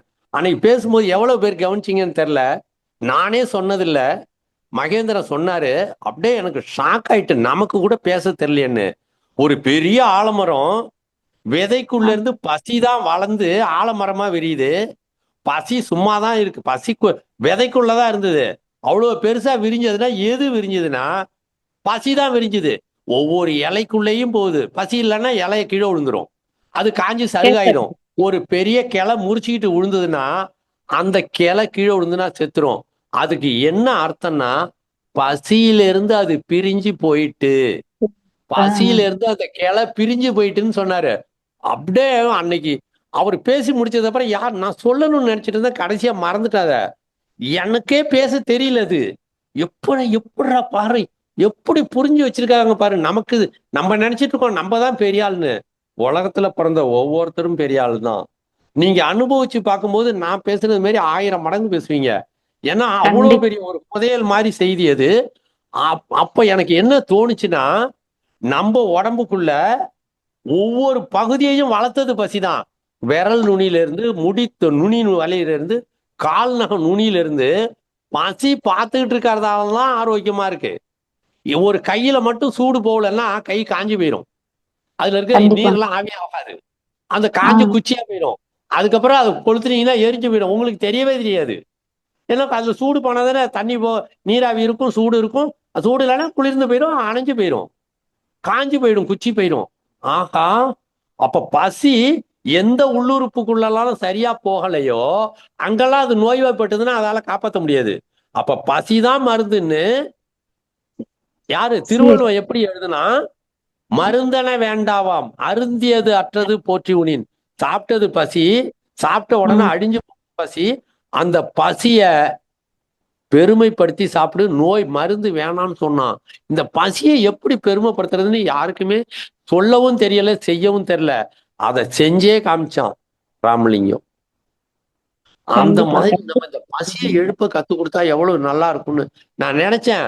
நானும் செஞ்சிட்டு இருக்கேன். என் உண்மையில காலையில 7 இட்லி தின்றுருக்கேன். ஏன்னா பசி கொஞ்சம் 5 இட்லி சாப்பிட்டதும் நினைக்கும் போது 5 இட்லி போதும்னு சொன்னேன். சாப்பிட சாப்பிட சாம்பாரோட ருசி இன்னும் 2 இட்லி தின்னதுக்கு அப்புறம் வயிறு ஃபுல்லா அடைஞ்சிட்டு கொஞ்சம் ஓவரா தான் சாப்பிட்டோம்ல இருக்கு. மத்தியானம் சாப்பாடு வேணான்ட்டேன். கமுதியில இருந்து கிளம்பி வர்றேன், கோவில்பட்டி வந்துட்டோம். சாயந்தரம் பேசணும், 1 மணி நேரம் மூச்சு அடங்கிட்டு பேசணும். பேச பேச நம்மளுக்கு தொண்டை சின்னதா வராது. ஆக்கா பசி வந்துட்டுனா என்ன பண்றது, கொஞ்சம் ஏதாச்சும் சாப்பிட்டுருங்க. மணி 3 ஆயிட்டு, கொஞ்சம் சாப்பிட்டு போனாதான் கண்ணு சரியா வரும். ஐயா சாப்பிட்டுலாம், அங்க போய் சாப்பிட்றேன் திருப்பி. 3 மணிக்கு சாப்பிட்டு 4 மணிக்கு ஐயா ஒரு காப்பி குடிச்சிக்கிறீங்களா, எதுக்கும் இருக்கட்டும், வெறும் காப்பி பத்தாதுப்பா, எதாச்சும் கொஞ்சம் இன்னும் கொஞ்சம் வாங்கி கொடுத்துருங்கப்பா. திருப்பி சமோசா ஒரு வாட்டை காப்பி எல்லாத்தையும் உள்ள ஊத்திட்டு திருப்பி வரேன். ஐயா நாங்க சேலத்துல தாங்க இருக்கிறோம். நீங்க மீட்டிங்க்கு வந்தா நாங்க வந்து பாக்குறோங்கய்யா. என்ன மீட்டிங் 7, 8 2 நாள் பூரா கூடவே இருப்பேன். 2 நாள் காலையில இருந்து சாயந்தரம் வரைக்கும் பயிற்சியினுடைய நன்மைகள் தீமைகள் எல்லாத்தையும் பேசிட்டே இருப்போம். பயிற்சியை நேரடியாக எப்படி உட்காரணும், எப்படி வெந்நீர்ல கால் துடைக்கணும், எப்படி குளிக்கணும், சரிங்க எல்லாமும் சொல்லி செஞ்சு காமிச்சிட்டு போறோம். அடுத்தடுத்த கூட்டங்கள் 1, 2ல வந்ததுன்னா அவங்க செஞ்சவங்க கிட்ட இருந்து அடுத்தது ஆன்சர், என்ன பண்ணீங்க, என்ன மாற்றம், அதை கேட்போம். முழுசா ஒரு 50 பேரையும் 100 பேரையும் மாஸ்டர் பீஸ் ஆக்கிடணும். அவங்கள வந்து மருத்துவர்களா மாத்திடணும். நோய்களை நீக்கிறது மட்டும் இல்ல, உங்களை எல்லாரையும் மருத்துவர்களா மாத்தணும்னு நான் விரும்புறேன். அதுக்காக தான் தமிழ் ஆனந்த யோகத்துல வந்து விரும்பி நானா கேட்டு கேட்டு பேசிட்டு இருக்கேன். அதனால இந்த பயிற்சி இதை விட உயர்வான ஒன்றை உங்களுக்கு யாராலும் கொடுக்க முடியாது என்று நான் நம்புகிறேன். நன்றி நன்றி நன்றி அனைவருக்கும் நன்றி. அன்பர்களுக்கு நான் தமிழ் ஆனந்த யோகம் யூடியூப் நமக்கு 5, 6 குரூப்லயும் போட்டிருக்கேன். கிட்டத்தட்ட 2800 பேர் இருக்காங்க. இத அந்த வீடியோ திருப்பி பாருங்க. நன்றே செய் அன்றே செய், இன்னைக்கு நைட்டே ஆரம்பிங்க. வாழ்க வளமுடன். வாழ்க வளமுடன் ஐயா. தியானமே யோகம், யோகமே ஞானம், தமிழ் ஆனந்த யோகம். வாழ்க வளமுடன். இன்னைக்கு ஞானப்பிரகாஷ் ஐயாக்கு ரொம்ப அனல் தெரிக்கிற பேச்சு. இது ரொம்ப சுருக்கமாக சொல்லிடுறேன். நான் கடந்த 1 வருடமாக ஐயா ஆரம்பித்த அன்னையில இருந்து தினசரி நான் வெளியூர் பயணம் போனா கூட அங்க உட்கார்ந்து இதை செய்து அதனுடைய பலன் இப்ப ஐயா சொன்னாங்கல்ல, பகல்ல பயங்கர சுறுசுறுப்புன்னு, அது உண்மையாக கண்கூடாக உணர்ந்து நான் செயல்படுத்தக்கூடிய ஆளாக இருக்கிறேன். இரவு படுக்கிறதற்கு முன்னு படுக்கிறோமோ இல்லையோ உட்கார்ந்துருவேன். மெயினா முக்காடு போட்டு உட்கார்ந்துருவேன். 11 மணி ஆனாலும் உட்கார்ந்துருவேங்க ஐயா. அதே மாதிரி அதிகாலை 3 மணிக்கு விழிப்பு வந்துடும், அப்பவும் எழுந்து உட்காருவேன். உண்மையிலேயே அத்துணை பயன்களும் உணர்ந்து நான் இப்ப பகல்ல ரொம்ப சுறுசுறுப்பா இருக்கிறதுக்கு காரணம் எங்க பசங்களே கேக்குறாங்க, ஏன் இப்படி வேலை செஞ்சுட்டே அனார்கலியாவோட ஆரோக்கியத்துக்கு இந்த பயிற்சி தான் காரணம். ஒரு வெள்ளிக்கிழமை பொங்கல் ப்ரோக்ராம்ல கூட கயிறு இழுக்கிற போட்டியில அந்த அம்மா முன்னாடி போய் நின்று இழுத்தாங்க. ஆனா தோத்துட்டாங்க ஒரு விஷயம். ஆனா இப்ப கலந்துக்கிட்டாங்க அந்த பயிற்சியில. அத ஐயா 66 வயசுல ஒரு கலந்துக்கிறதுதாங்க கைவிடுதல ஐயா போட்டிக்கு. முக்கியம். அவங்களோட வயசுல அவங்க இந்த அளவுக்கு உற்சாகமா இருக்கிறது நமக்கு அவங்க ரோல் மாடலா நம்ம எடுத்துக்கணும் அவங்கள. தமிழ் ஆனந்த யோகத்துல நிச்சயமாக பசி பசி பசி இதுல மூலிகை மகேந்திரன் ஐயாவுக்கும் நன்றி. ஏன்னா இந்த உடல் சுவர் இருந்தாதான் சித்திரம் என்பதை இன்னைக்கு ஐயாவோட ஸ்பீச் ரொம்ப அனல் தெரிக்கக்கூடிய ஒன்றாக இருக்கிறது. அதே லெவல்ல தான் நானுமே இருக்கேன்றத உங்களிடம் சொல்லிக்கிறேன். அதே மாதிரி கனகராணி அம்மா, கீதா தேவி அம்மா, ஐயா நீங்க ஐயா ரொம்ப டயர்டா இருக்காரு. இன்னும் 3 பேர் கேள்வி இருக்காங்கம்மா. முடிச்சுட்டு வேணா கடைசியில பேசுங்க. ஐயா ரிலீஸ் பண்ணிட்டு அப்புறமா நீங்க பேசலாம்னு நினைக்கிறேன். வாழ்க ஒரு வளமுடன். டைரி எழுதுங்க. நிச்சயமாக அதன் பலன் உங்களுக்கு தெரியும். பிறகு பேசுறேன். நன்றி. மூலிகை மகேந்திரன் ஐயா நீங்க பேசுங்க. பசி உணவு மகேந்திரன் ஐயா. ஐயா நீங்க அன்மியூட் பண்ணிட்டு பேசுங்க ஐயா. மறுபடியும் மியூட் ஆயிடுச்சு. ஐயா இப்ப சாமி பேசுங்க. வணக்கம். அவரை பார்த்து நான் பயந்துகிட்டு இருக்கேன். ஐயா அவரு மறுபடியும் மியூட் ஆயிட்டாரு. ஐயா நீங்க இப்ப அன்மியூட் பண்ணிட்டு பேசுங்க. அனர்கலியமா அவருக்கு கோகஸ் கோஸ்ட் கொடுத்துருங்கம்மா அவருக்கு. அம்மா கேக்குதுங்களா? கேக்குதுங்க ஐயா கேக்குதுங்க. ஐயா இன்னைக்கு நல்லா 8மே ஹை ஸ்பீட்ல போனீங்க ஐயா. இன்னைக்கு ரொம்ப சிறப்பா இருந்தது. உங்ககிட்ட கண்டி நான் வரலன்னு வச்சுக்கோங்க ஐயா, இந்த பசியை பத்தியே நான் அறிஞ்சிருக்க முடியாதுங்க ஐயா. அதுக்கு முதல்ல மனமார்ந்த நன்றி மகிழ்ச்சியை தெரிவிச்சுக்கிறேங்க ஐயா.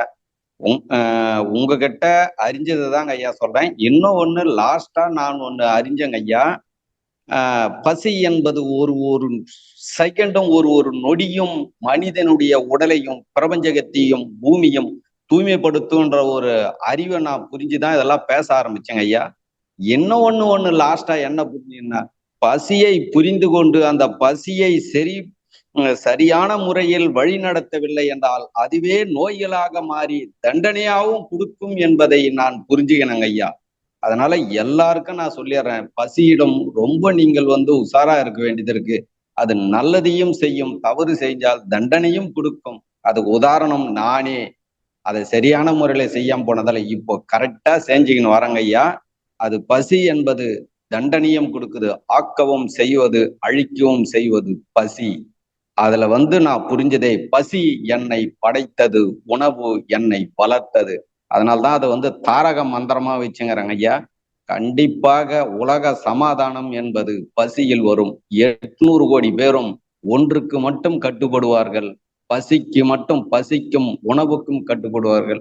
கண்டிப்பாக ஒரு மாற்றம் கண்டிப்பாக இந்த பூமியில வருங்க ஐயா. அதுக்கு உங்களுடைய ஆலோசனையோட உங்களுடைய வழிகாட்டுதலோட நான் கண்டிப்பாக நான் செயல்படுவேங்க ஐயா.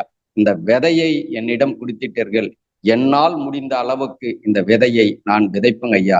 அதை நான் பதிவு செய்யறேங்க ஐயா. அதே போல என்னுடைய உணர்வுக்கு ஏற்ற மாதிரி நான் கிளாஸ் எடுக்கிறேங்க ஐயா. உங்களை மாதிரி என்னால எடுக்க முடியாது. என் உணர்வு என்ன எனக்கு உணர்த்தியதோ அதற்கு ஏற்றவாறு நான் கிளாஸ் எடுத்து இந்த பசியை உலக மக்களுக்கு போதித்து பிரபஞ்சக பசியில் என்னுடைய உடல் கலக்குங்க ஐயா. லாஸ்டா அதை பேரின்பமாக நான் ஏற்றுக்கொள்கிறேங்க ஐயா. இதாங்க ஐயா இன்று தகவல். நன்றி, மகிழ்ச்சிங்க ஐயா. பசி வணக்கம் அனைவருக்கும். நன்றி நன்றி நன்றி. நான் தான் உங்களை பார்த்து பயந்துட்டு இருக்கேனே. சரி, சிறப்பு சிறப்பு சிறப்பு. அடுத்தது பேசுங்க. நன்றிங்க ஐயா. வாழ்க்கை வளமுடன். அடுத்ததாக திரு, நீங்க அன்மியூட் பண்ணிட்டு பேசலாங்க. மைக்கு ஒரு டைம் டச் பண்ணிக்கோங்க. திரு அவர்கள் வாழ்க வளமுடன். தேன்மொழி அம்மா நீங்க பேசலாம். ஐயா வாழ்க வளமுடன். இந்த பயிற்சி செய்ய சொல்ல ஒரு வாட்டி சளி இருக்குது, அப்புறம் யூரின் பிரச்சனை வருதுன்ட்டு அப்போ சளியில நிறைய வந்துச்சுன்னு விட்டுட்டுங்க ஐயா. இப்போ பொங்க வேலையில செய்யும் போது நிறைய பாத்திரங்கள்லாம் விலக்கி கவுத்துட்டு இருக்கும்போது கை ரொம்ப வலியா ஜாஸ்தியா இருந்தது. தோள்பட்டை, கை, விரல்கள்லாம் அப்படியே புடிச்சு விடுங்க, ஆனா டேப்லெட் எடுக்க மாட்டேன். புடிச்சு விடுங்கன்ட்டு எல்லாரையும் கேட்பேன், புடிச்சு விட மாட்டாங்க. சரி நம்ம ஐயா சொன்னாங்களேன்ட்டு அந்த பயிற்சி இந்த ஒரு வாரமா தாங்க செஞ்சேன். அப்படியே முதுகு வலி எல்லாம் அவ்வளோ ஒரு கிளியரா போயிடுச்சுங்க ஐயா. அது சொல்லத்தான் நான் இப்போ உங்களுக்கு போன் பண்ணேங்க ஐயா. ரொம்ப நல்லது. சளி பிடிச்சதுன்னா தொடர்ந்து கடைபிடிச்சிட்டு இருந்தீங்கன்னா உடம்பு பூரா நீர். ஏன்னா நீர் என்ன செய்யணும்னு நான் சொல்லிடுறேன். இது ஒரு அற்புதமான கேள்வி. இது கொஞ்சம் நேரம் ஆனாலும் பரவாயில்ல. இன்னைக்கு கிட்டத்தட்ட இந்த பயிற்சி இதுக்கப்புறம் நான் நிறைய உங்களோட பேச விரும்ப மாட்டேன்னு நினைக்கிறேன். ஏன்னா கிட்டத்தட்ட நான் உங்களை பொறுத்தல என்னுடைய உரையெல்லாம் முடிச்சிட்டேன். இந்த ம் நீர் ஆமா. இருந்துச்சுன்னா உப்போட கலந்துரும். நம்ம உடம்புல ம் மேல தோல்ல வர்ற உப்பு உங்களுக்கு வெளியேறிடும். எல்லாருக்கும் ம் தெரியும். இப்ப வேர்க்கலைன்னா கூட நாக்க வச்சு பாத்தீங்கன்னா உங்க மேல உப்பு கரிக்கும். உள்ளுறுப்புகள்லயும் அது மாதிரி உப்பு உருவாகும். இந்த ம் உப்பெல்லாம் யூரின் வழியா வந்தீங்கன்னா யூரின் உப்பு கரிக்கும்னு எல்லாருக்கும் தெரியும். அதே போல ம் மோஷன் மலமும் உப்பு கரிக்கும், சளி உப்பு ம் கரிக்கும், கண்ணீர் ம் உப்பு கரிக்கும், காதுல வர்ற ம் குறும்பு இருக்கு பாருங்க அது உப்பு கரிக்கும். இந்த மாதிரி உப்பு ம் பல்வேறு வகையில வெளியேறுதுங்க. இந்த ம் உப்பு என்ன செய்யுன்னு கேட்டீங்கன்னா நீரை ம் சேர்த்துக்கிட்டே இருக்கும். இப்ப உப்பு ம் பானையில வந்து உப்பு வச்சிருப்போம். ம் மழைக்காலத்துல பாத்தீங்கன்னா அந்த ம் உப்பு பானை உள்ள கை விட்டீங்கன்னா தண்ணியா இருக்கும். நீங்க தண்ணி ஆமாங்க. ஊத்திருக்க மாட்டீங்க. உப்பு என்ன ம் செய்யும், எப்பெல்லாம் ம் குளிர்ச்சி கிடைக்குதோ அப்பெல்லாம் ம் தண்ணியை சேர்த்து வச்சிரும். தானாவே ம் சேர்த்துரும். இது வேதியியல் மாற்றம். இது மாதிரி உங்க உடம்புக்குள்ள உப்பு ஏதோ பித்தப்பையில கல்லு ம் உண்டாயிரும், அது உப்பு. கிட்னில கல்லு ம் உண்டாயிரும், அது உப்பு. இந்த மாதிரி ம் உள்ளுறுப்புகள்ல உப்பு படிவங்கள் சேரும் பொழுது இந்த உப்பு அங்கங்க நீரை சேர்த்துருங்க. இந்த உப்பை ம் மேல தோல்ல இருந்துன்னா வெளில வந்துரும் வேர்வை வந்து. கல்லீரல்ல ம் பித்தப்பையில கல்லு உண்டாகுது. பித்தப்பையில உப்பு சேர்ந்தா எப்படி வெளியேற்றுறது? இது ஒரு இது ஒரு கஷ்டமான கேள்வியும் கஷ்டமான பதிலும். ஆனா எல்லா உடம்பும் இந்த வேலையை செஞ்சுட்டு இருக்கு. எப்ப ம் செய்யும்னா உடம்பு வெப்பத்தோட இருந்தா மட்டும்தான் செய்யும்.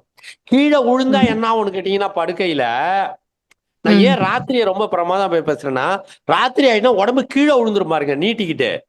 ஒரு குச்சி ஆமாங்க. எரியிற குச்சி கீழே போட்டுட்டீங்கன்னா நேரா ம் வச்சீங்கன்னா அடியில இருந்து வர்ற நெருப்பு உச்சி ஆ வரைக்கும் வந்து நேரா சூடு ஏறி உச்சியில ஈரம் இருந்தா கூட எரிச்சிட்டு மேல போயிரும். ஆனா ம் அதே குச்சி கீழே விழுந்துட்டுன்னா நுனியில ஈரம் இருந்தா எரிய முடியாது. தீ என்ன ஆமாங்க. செய்யும், கொஞ்சம் கொஞ்சமா நவுந்து தான் போகணும். நேரா பிடிச்சீங்கன்னா ம் எல்லா தீயும் ஒண்ணு சேர்ந்து போவோம். கீழே குச்சை ம் போட்டுட்டீங்கன்னா குச்சி நவுந்து அந்த நெருப்பு நவுந்து நுனி வரைக்கும் வராது. ம் அப்போ இதுல ஆமாங்க. இடையூறு வரும். அப்போ நம்ம என்ன ம் புரிஞ்சுக்கணும்னா ம் இரவுல செய்யறது சிறப்பு. நீங்க முதல்ல ம் செய்யும் போது எனக்கு சளி பிடிச்சுன்னு சொன்னீங்க பாத்தீங்களா, ஏதோ ஆமாங்க. ஒரு உள்ளுக்குள்ள உப்பு தங்கி இருக்கு. அந்த உப்பு ம் நீரை சேர்க்குது. நுரையீரலா ம் இருக்கலாம், அடிவயிறா ம் இருக்கலாம், ரத்தமா இருக்கலாம், எதுவா ம் வேணாலும் இருக்கலாம். எதுவா ம் வேணாலும் இருக்கலாம். ம் அதனாலதான் உங்களுக்கு அந்த சளி பிடிச்சிருக்கு. நீங்க மறுபடியும் அந்த ம் மாதிரி நேரத்துல என்ன செய்யணும்னு கேட்டு இருந்தீங்கன்னா அடுத்த நாள் ம் கூட்டத்துல நம்ம பேசி இருந்திருக்கலாம். அல்லது வேற ஆமாங்க. ஏதோ ஒரு ஆசிரியர் பேசுறாங்கன்னு வைங்களா உங்க கூட்டத்துல, அன்னைக்கு அ இடையில ஒரு கலந்துரையாடல்னு எனக்கு ஒரு 5 நிமிஷம் ம் 10 நிமிஷம் ஐயா அம்மா இது ஐயா கிட்ட ஒரு 5 நிமிஷம் ஒரு கலந்துரையாடலுக்கு ஏற்பாடு பண்ணுங்க. உடல் சம்பந்தப்பட்ட சந்தேகங்கள் மருத்துவ குறிப்புகள் கேட்கணும் அப்படின்னு வேற ம் யாரோ ஒரு ஆசிரியர் பேசினா கூட பேசி ம் முடிச்சிட்டு இடையில நேரம் இருக்குனாக்கா ஒரு 10 நிமிஷம் நம்ம ஒரு கேள்வி பதில் மாதிரி வச்சுக்கலாம். ஏன் ம் அங்கதான் பேசணும்னு நான் விரும்புறேன்னு சொன்னா உங்களுக்கு சொல்ற ம் பதிலு எல்லாருக்கும் ஆமாங்க. பயனளிக்கும். எல்லாருக்கும் ம் பயனளிக்கக்கூடியதா இருக்கும். ஐயாவுக்கு நேரம் ம் இருந்தா கூப்பிடுங்க. நான் எந்த நேரமும் ம் தயாரா இருக்கேன். சரியா? ம் அதனால ம் பயிற்சியை விட்டுறாதீங்க. நான் சொல்ல வர்றது அதுதான். உங்களுக்கு இல்லைங்க சளி ஐயா. இப்ப இந்த ஒரு பிடிச்சாலும் சளி வாரமா தொடர்ந்து ஏற்பட்டாலும் செய்யறதுனால கொஞ்சம் முதுகு வலிலாம் இல்லைங்க ஐயா. நீங்க சொல்றதானே ஏதேதோ பயிற்சிலாம் செஞ்சுட்டு, ஒரு வாரமா இப்ப நைட்ல நீங்க சொல்ற பயிற்சிய தாங்க மறுபடியும் எடுத்து செஞ்சேன். அப்படியே அந்த வலியெல்லாம் அப்படியே குறைஞ்சிருச்சுங்க. அதனால தான் நான் இப்போ அரும. எனக்கு ம் சொல்லல நீங்க. ஊருக்கு சொல்லி ம் கொடுத்துட்டு இருக்கீங்க. முதுகு வலி வந்தா செய்யா நல்லா போகும்னு. இதுக்கு தாங்க ம் நான் கூப்பிடுறேன். பல பேரை ம் காப்பாத்தலாங்க. பொய் சொல்லாம உண்மையை மட்டும் பேசுங்க போதும். நன்றிமா. ம். ரொம்ப நன்றி ஆ தென்மொழி அம்மா. நன்றிங்க ஐயா. நன்றிங்கம்மா. வாழ்க வளமுடன். ஐயா இனி யாரும் இல்ல. நம்ம முடிச்சுக்கலாங்க ஐயா. ஐயா உங்கள நன்றிம்மா. நாங்க வாழ்த்துகிறோம். நீங்க அதுக்கப்புறம் வெளிய வரலங்க ஐயா. அன்பர்களே, நல்லது. இதுவரைக்கும் நமக்கு எதற்காக பசித்திருந்து தனித்திருந்து விழித்திருந்து பசித்திருக்க வேண்டும் அப்படிங்கிற தலைப்புல ரொம்ப சிறப்பா நமக்கு அது பசியினுடைய உண்மைகள் எல்லாத்தையும் சொல்லிட்டு அன்பர்களுடைய கேள்விகளுக்கும் விளக்கம் சொன்னாங்க ஐயா. இந்த அன்பர்களுடைய அனுபவங்கள் மூலமாகவே இப்ப ஒரு 4 பேர் கேட்டிருக்கீங்க. மறுபடியும் அந்த பயிற்சி என்னன்னு கேட்டிருக்கீங்க. இது நான் இப்ப நம்ம குரூப்ல ஷேர் பண்ணிருக்காங்க. தொடர்ந்து எல்லாருமே இன்னைக்கே முயற்சி பண்ணுங்க. அது வந்து நீங்க இந்த ஸ்டார்டிங் பண்றதுக்கு யோசிக்க வேண்டாம். காலையில தவம் பண்ணும்போது கூட அந்த பயிற்சியை நீங்க ஆரம்பிச்சிட்டீங்கன்னா போதும். தொடர்ந்து உங்களுக்கு அதுக்கான வாய்ப்பு நமக்கு கிடைச்சிரும். அதுல நிறைய பலன்கள் வந்து செய்தவங்க எல்லாருமே அனுபவிச்சிருக்காங்க. அதனால ஐயாவை நம்ம இப்ப வாழ்த்திடுவோம். திரு ஞானப்பிரகாசம் ஐயா அவர்கள் வாழ்க வளமுடன். ஞானப்பிரகாசம் ஐயா அவர்கள் வாழ்க வளமுடன். ஐயா அவர்கள் அருட்பேராற்றல் கருணையினால் உடல் நலம், நீளாயுள், நிறை செல்வம், உயர் புகழ், மெய்ஞானம் ஓங்கி வாழ்க வளமுடன், வாழ்க வளமுடன். ஐயா வாழ்க நீங்க வளமுடன். இதுல முக்கியமா பேசுனீங்க. என்னன்னா, ஐயா வந்து எல்லாரையும் ஒரு டைரியில குறிப்பு எடுத்துக்கோங்கம்மா. எத்தனை நாள்ல எத்தனை எத்தனை மணி நேரம் செஞ்சீங்க, அதனால என்ன பலன் கிடைச்சது. இதை வந்து நம்ம எல்லாருக்கும் சொல்லும் போதுதான் அது வெகு பலருக்கு அதை ஃபாலோ பண்றதுக்கான ஒரு உத்வேகம் கிடைக்கும். வாழ்க வளமுடன். கண்டிப்பாங்க ஐயா. எல்லாருமே இன்னில இருந்தே ஸ்டார்ட் பண்ணிருங்க. அடுத்த முறை ஐயா வரும்பொழுது ஐயா விளக்க உரையே சொல்ல வேண்டாங்க ஐயா. நீங்க கேள்வி பதில் செக்ஷன்ல எல்லாருடைய அனுபவம் மட்டும் கேட்டுட்டு போயிடலாம். வாழ்க வளமுடன் நன்றிமா, ஐயா. நன்றிமா, நன்றிமா. நன்றிங்க ஐயா. நீங்க இவ்வளவு டைட் ஷெட்யூல்லையும் வந்து எங்களுக்காக இந்த சிறப்பு உரை கொடுத்ததுக்கு ரொம்ப ரொம்ப நன்றிங்க ஐயா.